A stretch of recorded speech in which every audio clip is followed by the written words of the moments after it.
Hey everyone, before we start the show, I just want to get some plugs out of the way. If you enjoy this podcast and you're into wrestling, check out the Nerds and Marks podcast or Marty and Sarah Love Wrestling.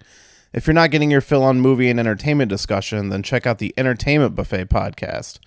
If you want to dive into the world of video games, I highly recommend the Darkcast by my friends over at darkstation.com. Listen to them cover important topics and interview men and women from all over the industry. Thanks for listening and enjoy the show.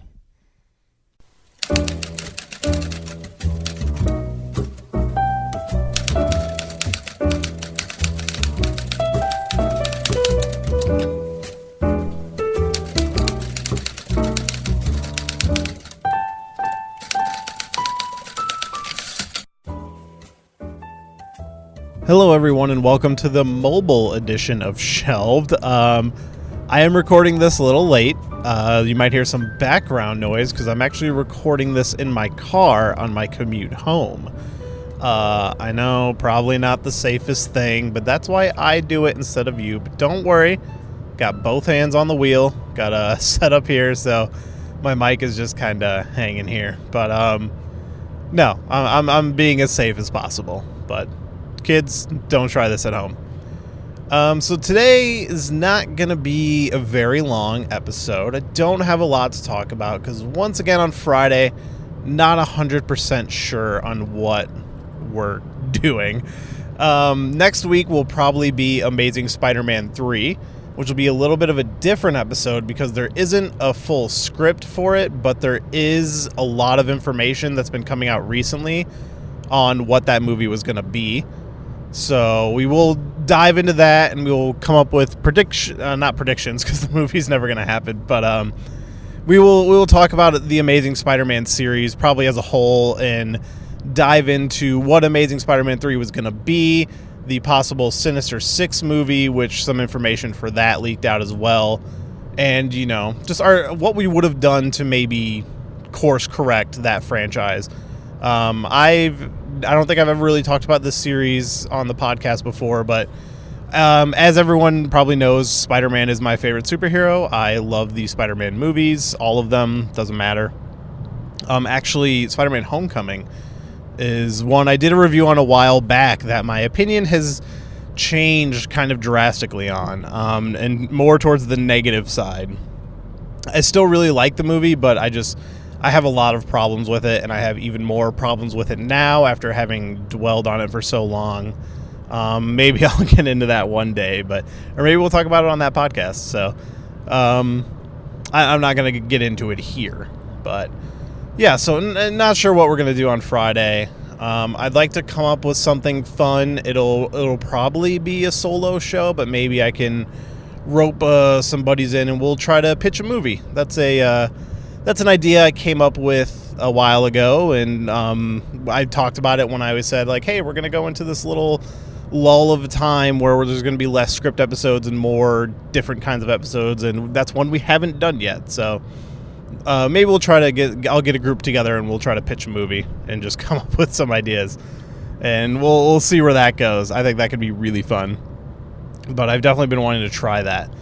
So yeah, I don't know. A little fun fact while I'm driving home, I don't know how much of this noise is picking up, but the original idea for a podcast I had was just going to be, and I've talked about a bunch of my original ideas. Someday I could do a whole podcast on my failed podcast ideas.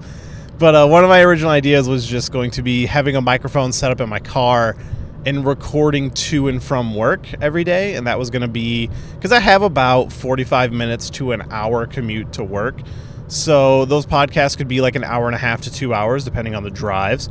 Tonight I'm actually going really fast, but it just was going to be me rambling about driving, about my thoughts of the day as I was driving to and from work and just how I felt on stuff. If anybody wants that idea, feel free, but come up with a fun name involving a commute. Shout out to a friend of mine on Twitter whose Twitter name is My Angry Commute, one of my Canadian brethren. And any of my Canadian listeners are listening, I recently heard that James Bond went public domain in Canada. I don't know if it still is, or I haven't read much in the story, but I heard this on James Bonding. and apparently somebody released a book of James Bond short stories, because you can kind of do whatever. Motorcycle just cruising by. You can kind of do whatever you want with James Bond since it's public domain. And if anybody can get me a copy of that book and send it to me, I'll PayPal you money. I'll do whatever I have to do to get that book in my hands. But if any listeners in Canada are listening, I want that book. If you know anything about me, I'm a big James Bond fan. As a matter of fact, we just covered Spectre, and the original script for that. But yeah, be sure to check out that episode if you haven't listened to it. Go back and listen to the Spectre episode. That was a fun one to do. I did it by myself. But yeah, I wish I had more of an answer for you about Friday. I would really like to do something fun. I think the pitch a movie idea, we'll try that. I got a couple of people. Maybe we'll take our lunch together at work sometime this week and just knock that out. But I'll talk to some people at work and we'll figure it out. I've been trying to get some guests together for some script episodes. I got Castlevania sent out to somebody, so that'll be coming. As I said, I got this Amazing Spider-Man 3 worked out. I have a script that I've been trying to cover forever, and nobody wants to fucking do it, so maybe I'll just do it myself. Because it's not really based on anything. It's just an original script that I think sounds really fucking cool.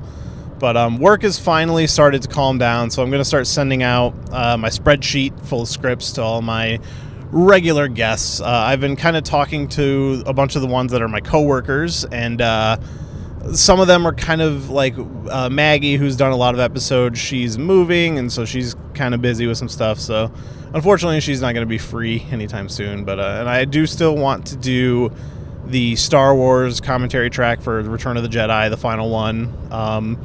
We've discussed doing the prequels. I know she's kind of interested in them because she's a big fan of Natalie Portman. I've tried to tell her, hey, those are not super great, but she's still kind of interested in checking those out. So we might do the prequels. I don't know. So okay, I want to dedicate the rest of this show to a review to a friend of the show, Brian Prosek, who came on and read the Green Arrow script with me, and we did that episode. It was a lot of fun. He has a podcast and a production company and a YouTube channel, all under the name Entertainment Buffet. And he recently, as in this weekend, or this last weekend, put on a play. He wrote a play and hired the actors, produced it, and me and my wife went and saw it on Saturday, and it was really fucking great. It was very funny. It's a dark comedy. It's called How Does That Make You Feel? And it's at Stage 773 in Chicago. And they are running shows again on the 17th through the 20th, and that's it. Those are their last shows. So if you live in the Chicago area and you're really interested in seeing a play, I'll tell you more about it in a minute. But check the Stage 773 website, or you can probably Google How Does That Make You Feel? I know you can find them on Facebook. It links to the tickets, but it's a great little show. It's a small room, so kind of intimate, and the tickets are only, I think, like $15. So I highly recommend it. It was so much fun. And Brandon, if you're listening, I had a great time. My wife had a great time. I love plays. I haven't been to one in so long, and like going there really made us want to go there more often. So we started checking the schedule for all the plays coming in the coming months. If I had the time and the money, I would definitely go see Brandon's play again. And I'm not just saying that because he's a friend of mine. I haven't known him that long, but he's a really great guy, and I want to support the arts. And I went in not knowing what to expect. I've never seen his writing. I didn't really know anything, and I just had such a good time. It was way funnier than I ever could have imagined. And like just knowing that he was able to put this on and have this show just made me feel like, man, I really got to step up my game. So I kind of dove back into one of my scripts over the weekend, working on a second draft that I've been kind of putting off for a while. But it's a dark comedy about a therapist and a bunch of his patients get together and decide that they all want to kill themselves, and they're going to do it at his office, and they're having a suicide party, basically. And the concept of the show is he's going to have one last session with each one of them, and then if they still decide that they want to kill themselves at the end of the night, then, be my guest. But he's going to do his best to talk them out of it, or, figure out why they want to do it. And then hijinks ensue. All of the cast was super fantastic. I love the cast of characters, and he hired a lot of great actors. It seems like some of these people are some people he knew, and then some were new to work with for him. The actor in particular who stood out to me was the guy who played the therapist. I don't have the pamphlet in front of me, so I don't have his name on there. But he was really great, and obviously there was like a kooky, crazy character, and he definitely got the biggest round of applause when he came out. He was channeling Jim Carrey and Ace Ventura and doing just a fantastic job. He was all over the place. But like, I really liked the cast of characters, and it's very silly and funny, but it gets serious and deep in ways that you kind of don't expect. And you know, it's dark and fucked up, but in a fun way. And he tells a whole story about, you know, why he decided to write this in the little pamphlet you can get when you go there. And I highly recommend reading that and checking it out if you go. We are going to cover. I talked to Brandon about, you know, once everything's all calmed down and once it's all said and done, about having him on the show and just talking about the whole process, because, you know, I've never done anything like that. And you know, he did it. He did something I would love to do. So I would love to talk to him about that, find out his process. Sorry if you hear my turn signal right now. But yeah, it was so good. So I highly recommend that anybody in the Chicago area who's listening, if you're just looking for a night out, it's a great date night. Just, you know, make sure your date is okay with some dark humor. I highly recommend checking out How Does That Make You Feel? It's Stage 773 in Chicago. It's a really good time. The tickets are very affordable, and, you know, it's a good way to spend 2 hours. I had a blast. I would love to see it again.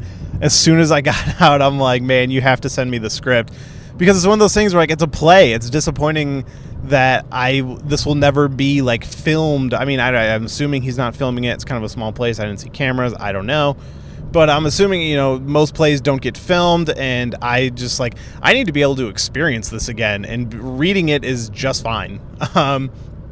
So a good part of what I love about going to see plays live is, you know, it's amateur theater. So there was like a couple of flubs, but it kind of made it even funnier. Like, there's a scene where they have like a window set up, and somebody goes to throw something out the window, and she missed, and it like hit the top, and she just kind of walked over there and threw it out, but it totally worked. It didn't take me out of it at all. If anything, it made it more fun. And there was like fudging of lines, but I couldn't tell. And honestly, one of the reasons I asked for the script is they played it off so well, I couldn't tell if it was written that way or if that was the way it was supposed to happen. Like, one character's yelling at another character, and he was pointing at this actress, and then he was like, "Not you," and started yelling at the other actress. And I couldn't, like, the way he did it, I was like, oh, it was funny that way. Was it supposed to be that way? Was that a flub? But it was great. It was so much fun. I honestly, I can't stop thinking about it. My wife has been quoting it, and she's not really one to quote anything. She always hates when I do it. But it's a great time, and all of the people involved, just congratulations all around. It was a full theater. It was a packed theater. I think it sat about like 50 some people in that theater, and it was sold out. It was great. So congratulations to Brandon. Hopefully we'll get him on and talk more about the show in depth. But I highly recommend for the 17th through the 20th, check out the Stage 773 website. Go get them tickets, fill out those shows, and see it while you can, because those are the last shows. And I'm pretty sure they run multiple a day, so you have plenty of chances to go see it. And I highly recommend it. I had a blast. So that's the best plug I can give it at this time. I would love to see it again, but in the meantime, I'm just going to enjoy reading the script. So good job, Brandon. Everybody, go see it. So I do have one more thing to wrap up the show, and it's kind of a selfish plug, I guess. But my best friend, he's been my friend forever. He's been working on music since I've known him, and he does some hip hop music, and he hasn't been working on anything for a while. It was something he's been working on since like middle school, and just kind of, that was his dream. And then, life kind of takes over, and you got to do what you got to do. And he still was kind of plugging at it for a while, but recently he's been kind of getting really back into it hardcore, and it's been super exciting because I love a lot of his old music, and he does it himself. He makes the beats, he writes the lyrics, he records it all himself. He's he had like a $50 Toys R Us microphone at one point, and that's what he was rocking, and just whatever he had to do to get it done. It was the definition of indie music, especially on a budget, but he still managed to make what he did sound great. And recently he's been sending me some stuff, and nothing like complete or whatever, and it's been like, oh man, this is awesome, like you're finally getting back into it.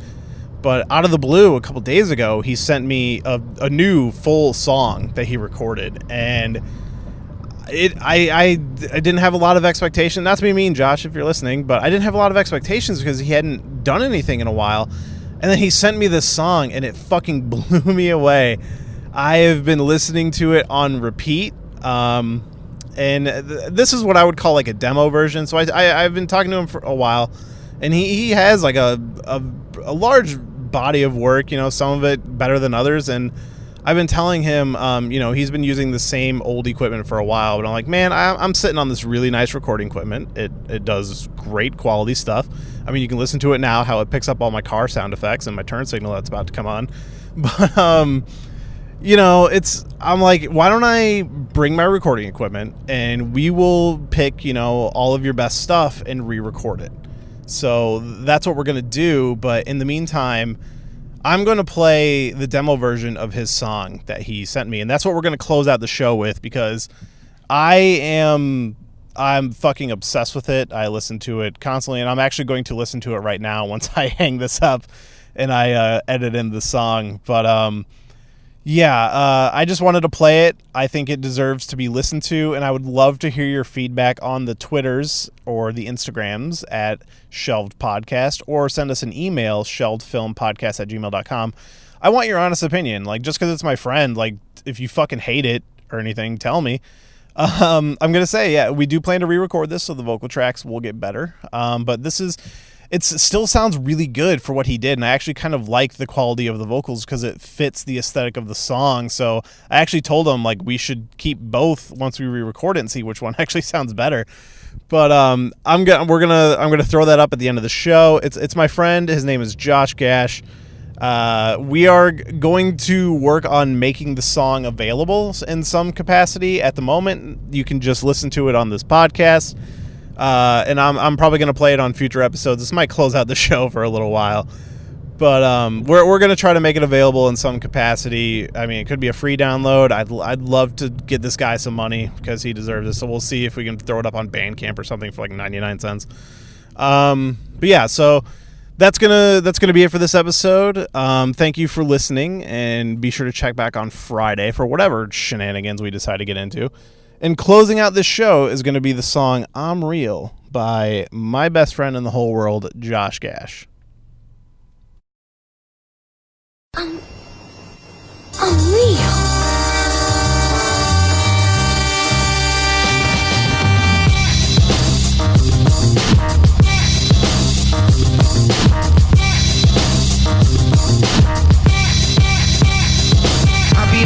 In the galaxy, it's my policy. Anyone thinking that they as hot as me's a fallacy. I'm stepping out of these boundaries. The sound of beats empowers me for hours to devour these cowardly MCs. Cause they pin C's and they bins leak. Oil on the exhaust, getting engulfed in flames and can't breathe. You pansies ain't even man enough to try attacking me. I rock you fucking babies to sleep like Casey Anthony. You wanna rush, I'll charge you like a battery while I'm ripping the microphone savagely. Are you mad at me? I'm cutting the record and checking the anatomy. Performing surgery on the beat and making a masterpiece. How to chill. Everybody around the world's been getting killed. Everyone is just finger fucking each other, taking pills. Slaves to the dollar bill. Thank God I'm real. Television media don't tell me how to feel. Society will lie to me and make me wanna kill. Everyone is just finger fucking each other, taking pills. Slaves to the dollar bill. Thank God. Drinking Bud Light beer, I got a buzz right here. Flying through the air like I'm Buzz Lightyear. Got your iTunes loaded with all my tunes. Yeah. My sounds turning to iCloud to spheres, and it forms into a tornado with storming in your ear. Your brain gets hit with the twister and then the shit just disappears. You probably shouldn't listen if this was sensitive ears. When I'm coming through, I'm sliding in sideways and shifting gears. I'm too dope, and you know I need all my kudos and turbos for two probes. My tune board is too broke. Those new boards that you smoke